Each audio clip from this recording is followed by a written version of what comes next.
અમદાવાદમાં આરોગ્ય વિભાગ એક્શન મોડમાં જોવા મળ્યું છે। ખાણીપીણી અને બરફ લારીની દુકાનો ઉપર ચેકિંગ હાથ ધરવામાં આવ્યું છે।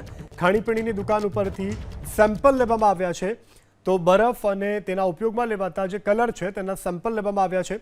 જીવરાજ મહેતા રોડ ઉપરથી આ સેમ્પલ લેવામાં આવ્યા છે। અખાદ્ય તેલના કારણે ઉદ્યોગને સીલ કરવામાં આવ્યો છે। વેજલપુર એસજી હાઈવે સહિતના વિસ્તારોમાં ચેકિંગ હાથ ધરવામાં આવ્યું છે।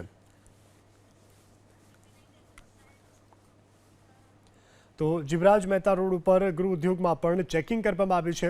હાલ ઉનાળાની ઋતુ ચાલી રહી છે, લોકો ઠંડા પીણા બરફ ગોલા ખાવાનું પસંદ કરતા હોય છે, ત્યારે આરોગ્ય વિભાગ હરકતમાં આવ્યું છે।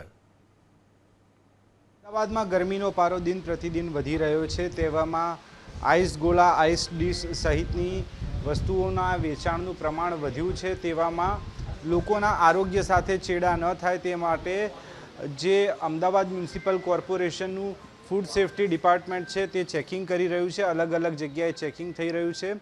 ખાણીપીણીના સ્ટોલ હોય કે આઈસ ગોળાની દુકાનો હોય, ત્યાં અત્યારે અમદાવાદ મ્યુનિસિપલ કોર્પોરેશન ચેકિંગ કરી રહ્યો છે અને ચેકિંગ દરમિયાન શંકાસ્પદ કોઈપણ વસ્તુ દેખાય તો કાયદેસરની કાર્યવાહી કરવામાં આવશે।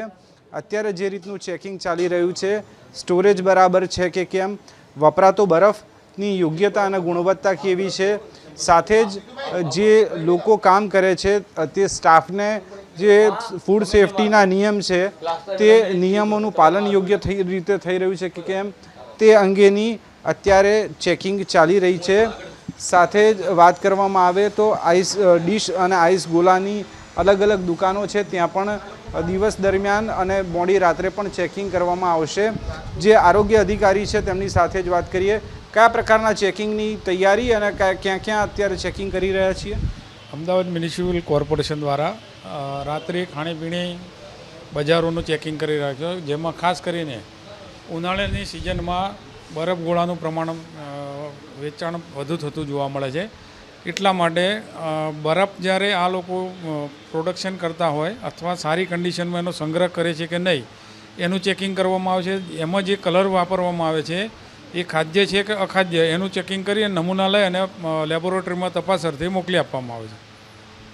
અત્યારે જે રીતે ચેકિંગ ચાલી રહ્યા છે, નમૂના લેવામાં આવશે અને સાથે જ તેને લેબોરેટરીમાં મોકલવામાં આવશે। આ તમામની વચ્ચે લોકોના આરોગ્ય સાથે ચેડા ન થાય તેના માટે ફાયર સેફટીની જેમ જે ફૂડ સેફટી છે એ વિભાગ પણ દિવસ અને રાત કાર્ય કરતું હોય તે પ્રકારની સ્થિતિ જોવા મળી રહી છે।